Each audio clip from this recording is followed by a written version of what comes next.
Good morning, everybody, and welcome to our Year 4 English lesson for today. What we're going to start with this morning is we're going to read Chapter 9 of Varjak Paul together. We are going to, during the course of this lesson, we're going to end up, as part of our learning, is to be able to create a story map of the story so far.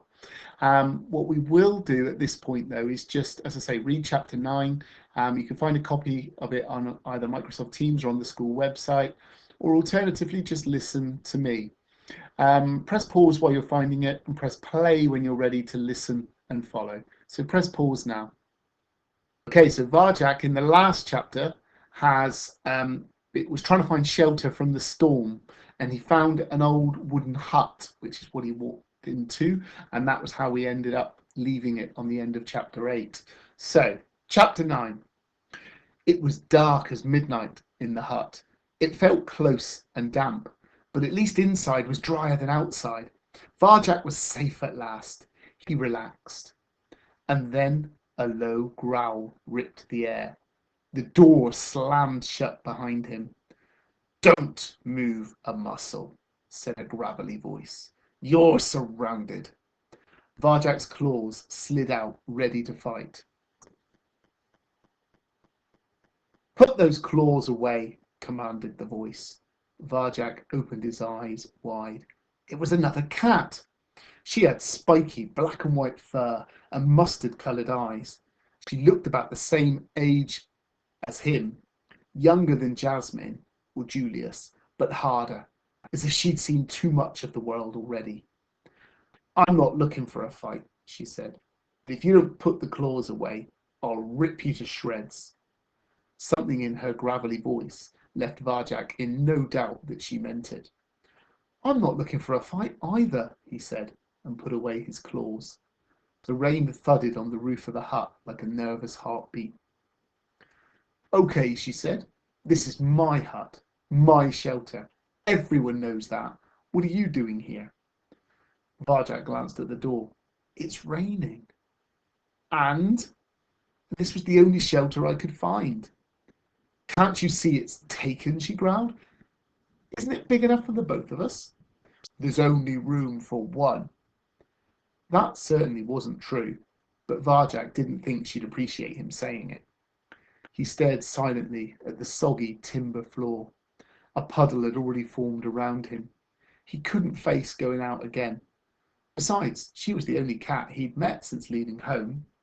She was nothing like a Mesopotamian blue, and she wasn't like the gentleman's cats either. There was nothing strange or scary about her, though you wouldn't want her for an enemy. Varjak tried to smile through the dark at her. She glared back. "What's your name?" she said gruffly. "I haven't seen you round here before." "It's Varjak Paul." "Varjak Paul?" she said. "Varjak Paul? What kind of a name is that?" What was wrong with his name? "What's yours?" "None of your business." "Whose gang are you with? Who's your boss? Are you running from the Vanishings?" Varjak hesitated. What did all these questions mean? He didn't know, but he had to say something.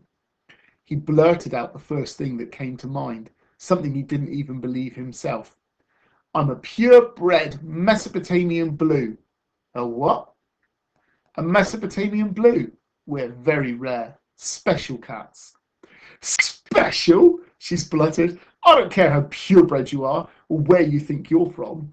The only thing that counts is what you do." A blast of thunder rattled the hut. Varjak frowned. He'd never heard anyone talk like that before. "What kind of cat are you?" he asked. "I'm asking the question, special cat," she said. She sounded disgusted. "Now tell me what you really do. Are you on a Ginger's gang, or are you with Sally Bones?" "Keep talking. That was the best thing." "I told you, I'm a Mesopotamian blue. We live on the hill." She sighed and tapped her claws on the floor. "Everyone knows there's no food up there. Even the gangs don't bother with it. Come on, tell the truth. You must be with a gang, or a little cat like you'd be starving by now." Her words sent a shiver down Varjak's spine. How could she not know about the Contessa's house? This world outside and the world he came from seemed completely cut off from each other. Listen, she said, if you're so high and mighty, how come you're out in the park in the storm? I'm outside because I need to talk to a dog, he said. She stared at him as if she didn't understand. Dogs are huge, noisy monsters, he explained. I know what a dog is, she snapped. Then maybe she could help. Do you know how to talk to them? She scowled like she couldn't believe what she was hearing. I know it sounds strange, said Varjak, but I've got to do it to save my family. They're in a lot of danger. The black and white cat laughed out loud. He thinks he can talk to a dog. Even her laugh sounded like the crunch of gravel. Varjak scratched an itch under his collar. It felt uncomfortable. What's that you're scratching? She said. My collar. Collar? A strange expression crossed her face, and then she seemed to relax. Isn't that what pets wear? Varjak peered at her own neck. She wore no collar. Yes, now it makes sense. You're just a pet cat who's got lost in the storm, aren't you? You're not in a gang. You don't know about the vanishings. You don't know anything about this city at all, do you? Varjak almost denied it. Then he remembered his dream. Open mind, the first skill. Only when you admit that you know nothing can you truly know anything. All I know is that I need your help, he said quietly. I need a place to stay until the storm's over, and then I've got to find a dog. She looked into his eyes for a long time. The rain beat down relentless. Okay, all right, pet cat, she said at last. You can stay, just till the rain stops, and then you go. Understand? Varjak smiled. Thanks. Just don't talk to me about dogs, that's all, she muttered. They sat together in the darkness. Varjak was bursting with questions. Were there many other cats outside? What were these gangs and vanishings she kept talking about? And how exactly did you talk to a dog? There were so many new things to understand. But the black and white cat was curled up in a spiky ball. Any more words would breach the invisible barrier she'd made between them. The rain went on. Varjak shivered. He was cold and tired. His eyelids drooped. He tried to force them open, but they kept closing by themselves. It would be madness to fall asleep in a strange place with a strange cat, but he couldn't help it. He slept in his corner of the hut, still shivering as the rainwater and slime dripped from his muddy fur. That's the end of chapter 9. Okay, so as we mentioned so far, mentioned at the beginning, sorry, you're going to be creating a story map this morning of the story so far. I think a really good place to start will be to think of the different settings that we've had so far in the story. I want you to press pause in a minute and try and think of all the different places that we've had in the story. So press pause, think for 2 minutes, and then press play again. So press pause now. Okay, welcome back. Well, I've come up with 5 settings at the moment. I think you could break the Contessa's house up into smaller mini settings, but I've just left it as 1 at the moment. So you've got the Contessa's house, we've got the garden, we've got the top of the garden wall, then we've got Mesopotamia, and finally the city streets. And I think this will form the basis of our story map this morning. So what I want you to do is just have a little look at this waggle that we've got next to us, that I've got written on here. I've got it in 2 places. I've got the top and the bottom. And all I've done so far is I've just focused on 2 or 3 of the settings. I haven't done all of them. That will be your job this morning. And when we come to do the setting, I'm not going to be looking for you to produce it in as much detail as I have. But each setting I've drawn inside a box. Okay, so I've got the Contessa's house. And what I've done there is I've tried to think of words that could describe the Contessa's house. So as you can see there, I've got, on the top there, I've got, for the Contessa's house, I've got dark, damp, musty. I've put antique furniture. shiny, slippery floors. And then I've got the sleek, shimmering black cats, or that were as black as coal.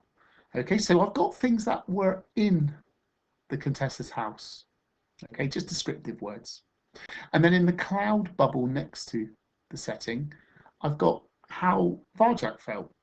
And I've put in there, Varjak feels sad because he wants to find out what life is like outside. And then he's also angry because nobody believes him about the cats. So I've got setting in box, how Varjak feels in cloud. Okay. And then we move down to the next setting, which is the garden. Okay.